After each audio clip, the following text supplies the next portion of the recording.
Netflix is completely missing the point of Sokka's character development and removing his sexist remarks in the beginning of the show. The actors for Sokka and Katara talk about it in this interview where they say, "I feel like we also took out the element of how sexist Sokka was. I feel like there was a lot of moments in the original show that were iffy." Now on paper, this isn't terrible. Society moves forwards. If they do a new Dragon Ball movie, I won't be crying if they don't have any scenes of Master Roshi being a pedophile. That was weird, and I'm glad it's not really a thing in Super. The problem is, Sokka is supposed to be an incredibly flawed character at first, and it's his growth from all of his flaws that turns him into an amazing leader and character. The first time he says anything about women, Katara makes it clear that she does a lot more to keep their home running than he does. It's immediately evident that Sokka is an idiot for believing the things that he does, but this gets swept away quickly with the discovery of Aang. The episode that really ties this part of his character arc is the Kyoshi Warriors. The gang goes to an island dedicated to one of the previous avatars, and they get captured by a group of warriors named after Avatar Kyoshi. Sokka immediately writes them off because they're women,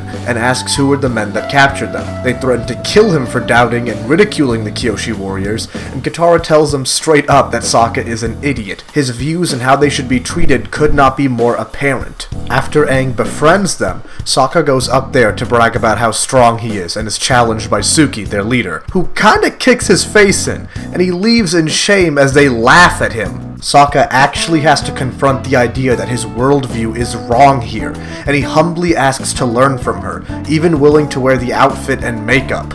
And once he lets go of his stupid presumptions about women, we get to see his mind at work. He's crafty and even pulls a fast one on Suki. When they have to leave the island, there's one great final conversation that wraps up the whole character arc.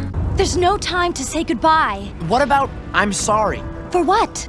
I treated you like a girl when I should have treated you like a warrior. I am a warrior. But I'm a girl, too. Now get out of here. We'll hold them off. From here, Sokka ingrains these lessons throughout the series, and every few episodes slowly matures and learns the world in a dynamic manner. And it's unfortunate that Netflix seems to be removing the most important part of Sokka, his growth. I'm starting to see why the original creators bounced from this adaptation, and my hopes for how it handles the characters is pretty low now. Look, I'm not a fan of making these culture war, X's going woke content. In fact, Avatar is probably the most woke show ever made. In 2024, if you made an episode where a little blind girl took down multiple earthbending pros by herself, there would be an army of angry incels calling Toph a Mary Sue and a member of the MCU. But Avatar is my favorite show of all time, and I just wish the franchise was treated with more respect. Animate the comics, please. Thank you.